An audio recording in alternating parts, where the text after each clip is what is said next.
You guys getting a lot out today? Yes, sir. Cool. Has there been a meeting here in Seattle before? Yeah. Guys, how long ago was it? Last 3 months ago? All right, cool. It's pretty cool to have these things every 3 months, right? You know, I was at another deal and they had meetings, but I had to like pay for them and stuff like that. And I was like, well, if I can teach me how to sell, why do I gotta pay? Does that make sense? Right. So our job here, when I'm talking about creating a winning environment for your team, it starts with you, okay? It starts with your own personal production, okay? I was talking to Conrad Pawlowski, and he's up in Detroit, and he had a big struggle creating this environment of winning because when everybody would come in to dial, he would answer all their questions versus be dialing the phone. And one thing, as you're a mentor and you're starting to hire and work with people, they're watching you work. Does that make sense? It may seem like you're appeasing them when you're answering their questions about an agent guide at 8:30 on Thursday morning when everybody should be dialing the phone, right? You think that's what you're supposed to do. You're supposed to be so focused in on what you're doing. If you're running out there in the field and you got agents calling you, you don't spend 15, 20 minutes talking. I'm in between appointments, what's up? It's like, I think when you're creating this environment, it has to be an environment of work. I know when Southeast first started, and they've changed a lot, but their environment at their office was like a fraternity house. Does that make sense? You'd go there and you'd be like, what's everybody doing in here? Does that make sense? But the complete opposite was the environment when I flew to North Carolina to Connecticut to go see Sean's office. And I'd go in there and I'd be like, whoa, this is, all right. It's like boiler room. Everybody, let's just go to work then. Does that make sense? Because there was no, and as a leader, no matter where you are, you're the leader of your business, okay?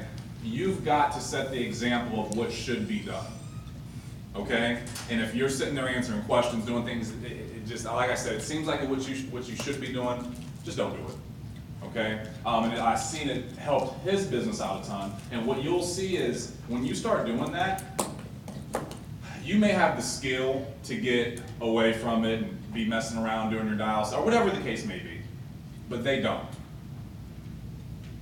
Does that make sense? So that was a big mistake that I was making, Luke, was that, okay, yeah, I'll answer your questions and stuff. It's not really hurting my personal production because my lead flow is 7 years deep and does that make sense? It's just different. You have always got to remember where you are and where your agents are, and is it gonna hurt them or long term, or is it gonna appease them short term?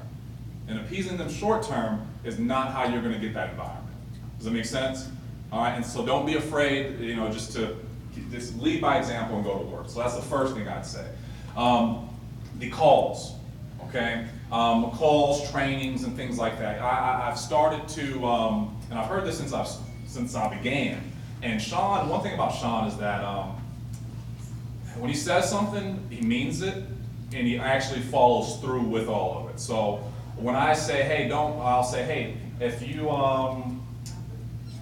are not, for example, if you're not on the call, right? So say we had a call last night on booking appointments, and I called Sean the following day and I said, hey, Sean, I'm having some trouble booking appointments. Would you mind, run over with me? He'd go, were you on the call last night? Then I would pause, which means I was not on the call. And then he would hang up and say, get on the call and call me back after.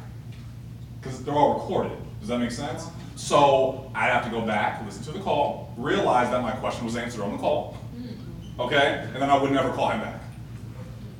But we get in the mode of a manager of, let me answer that.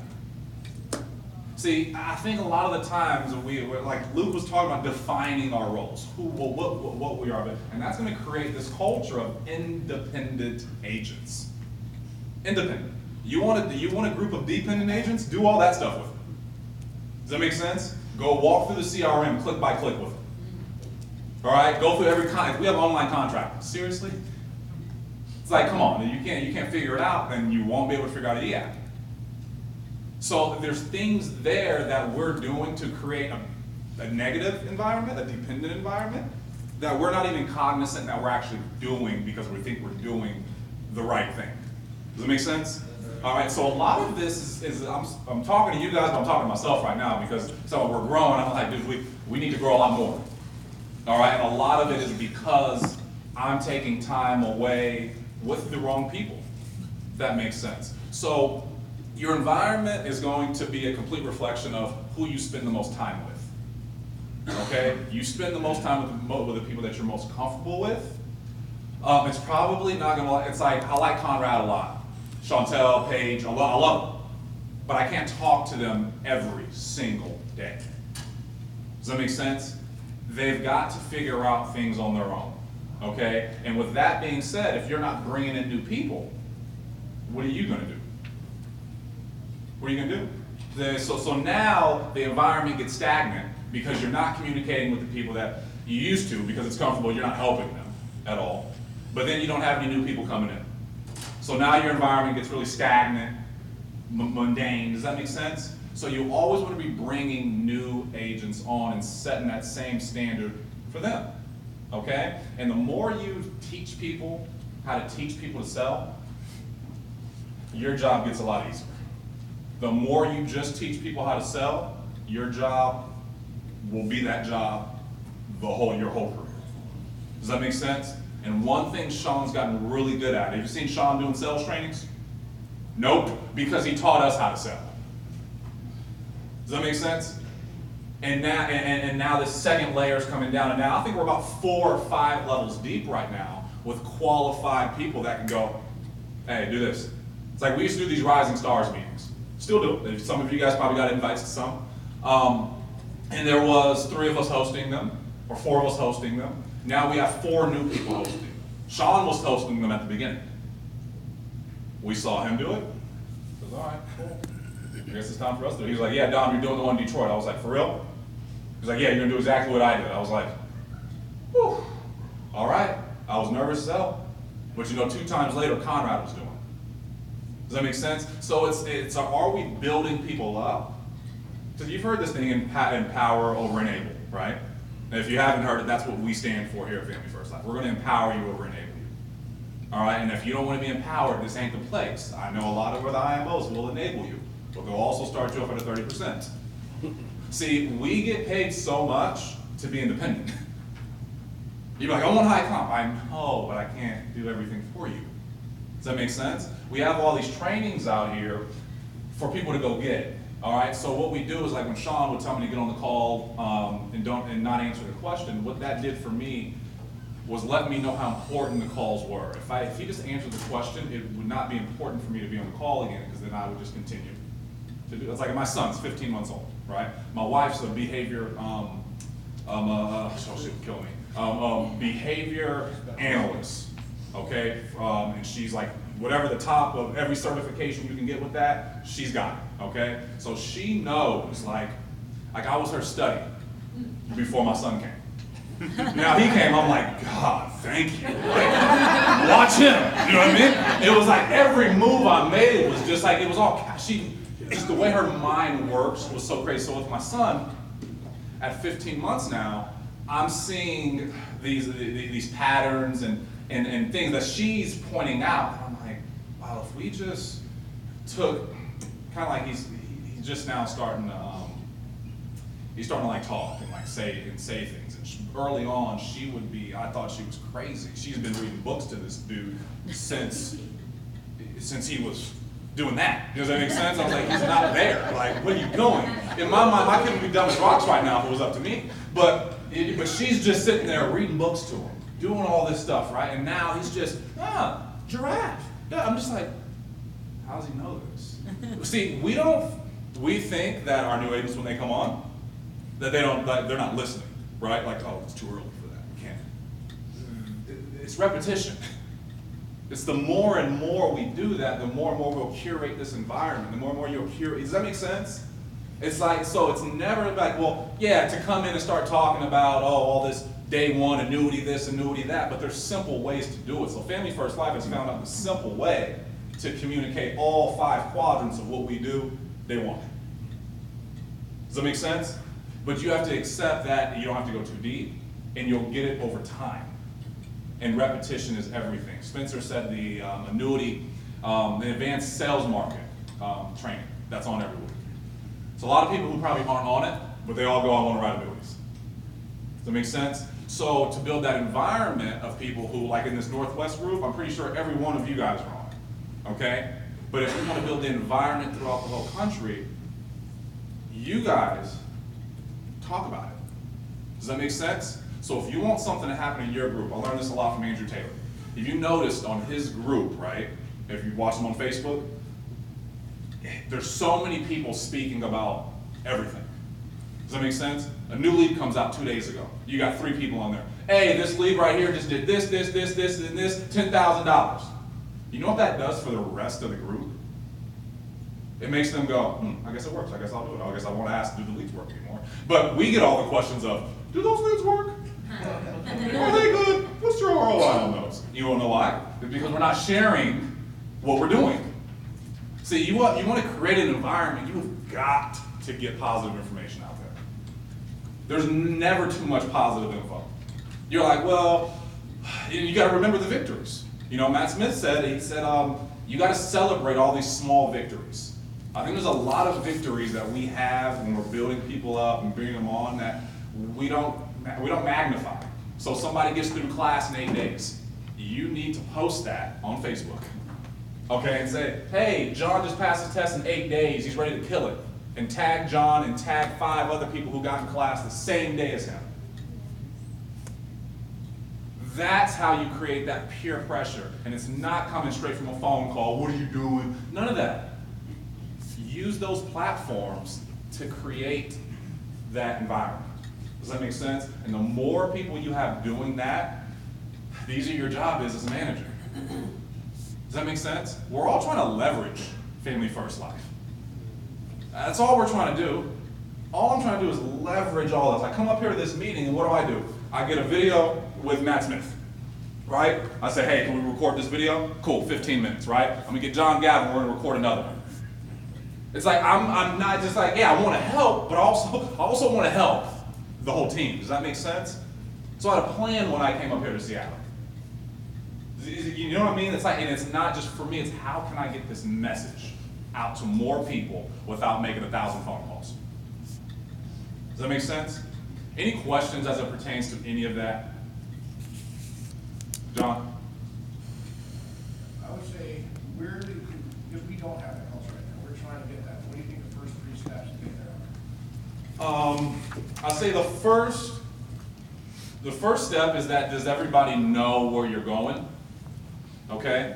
Do they know, like, does everybody know what the team goal is for the month? Does that make sense? Does everybody know what their part is for that? What do I fit in? My mistake, John, was I was like, I want to run $1 million a month. But then I wouldn't check in to see how that would even add up. Does that make sense? Like, how does that even add up? And then after you add it up, John, you realize you should really be doing 1.8. Because you talk to everybody and figure out where they are or what they want to do. Does that make sense? Now, you're not holding it over their head if they don't hit it, but it's goals. I used to put goals on people. But they can figure out. So I'll say first thing is they should know your goal, team goal, and you need to figure out what their goals are. And ask them questions to figure it out versus telling them. The second thing I would say is share a ton on Facebook. Like I don't know what more I can, like it's the simplest thing. And I'll be like, I don't do the Facebook thing. Okay, well do you do the money thing? Like, I don't do the Facebook thing either, but I love deposits. There's nothing wrong with that. And I know Andrew Taylor gets a lot of deposits because of the activity his team has on their Facebook page. Purely. He's got Grady going, yep, got it. He's got Jack, got it. They get it. It's a game.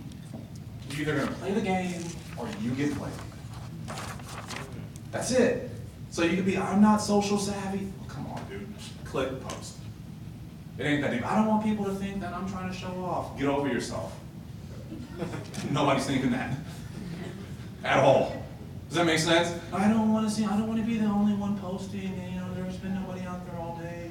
Good. Good. You're the only one that shows it. Who cares? Stop caring so much what people think about you. And that's the reason why you don't do it. I talk to my agents all the time. I'm like, you don't do it because when you have a good week, you're posting all damn day. All day long. $10,000. Woo! It'd be much better if you post when you wrote 4 and ran 22 appointments. Just so you know. For the team. But if it's about you, you don't care. Does that make sense? If it's about, no, they're going to look at it and go, damn, you ran 23 appointments? Sat down with 14, closed 4? Damn, you worked your butt off. But I heard on the calls that if you just keep running 20, 25 plus, but if they see you run 22, you never post, and then the next week you run 12, people are watching, by the way. They see, and they go, they kind of just took their foot off the gas. Huh. Does that make sense? Yeah. Something that makes perfect sense what you're saying there is in our organization, we see the southeast push their that, we're down, 2, 3, 400, we're like 47, 52, 64. Some of us used to want to, hey, great day. Then right out starts posting that he's doing 500. There you go. Like, Yeah, a little curve buster right there, right? Not even posting anymore, so that changes that. No, but it has to start somewhere. Does that make sense? And it has to, and somebody will want to go, I want to do that too. And if the bar's here, everybody will be right there. But when Sean started doing the, when we started, I probably was the only one who believed him just because it was just crazy. But he was like, remember he said, Matt, everybody can write $10,000 a week. I remember we were in a room, right? And everybody was looking around like, no they can't. Andrew was just like, Sean, I'm sorry, dude, there's no way. That's not going to happen. I've never done it, right? But this is a guy making $2 million a year right now. Was 4 years ago thinking nobody could write $10,000 a week. Now, if you don't write 15, your name doesn't even get read on Friday. See, but he's raised the bar. Don't be afraid to raise the bar. And raising the bar doesn't mean you got to be the one to hit the bar. Does that make sense? But you do have to put in the work ethic as if you were hitting the bar. Which is why I like, somebody said app count. Who said that? Was that you, Rick? App count? Who said app count? Bing? Yeah. App count. That's the most important thing. When we were running early on, Sean didn't say 10,000, 15,000. All right, he said 20 apps a week. That was it. 20 apps. Because 20 apps, you don't get head faked. See, if you're Matt's pretty good, right? Him running 11 isn't the same as you running 11. It's just not the same. The only equal thing that you guys got is the number of appointments you can run, and that's the only thing you can base your success off of. You cannot base your success based on their AP. It has to be how many appointments did they run, and can I duplicate that? And the answer is yes. Does that make sense? So do that part. The production will catch up. Your team will follow you. They will do exactly what you're doing. All right, and the cool thing about it is, a lot of your teammates are going to do half of what you do, and there's going to be a few that says, I want to rise up. All right, but most of them are going to do half of what you do. So you run 30, they run 15. They'll figure it out and start running 20, 25. But if you run 20, they're running 8. Now they're broke. And you're trying to figure out what happened. Well, what happened is that you didn't show them how to run enough appointments. Does that make sense? Any other questions? All right, guys, thanks for having me.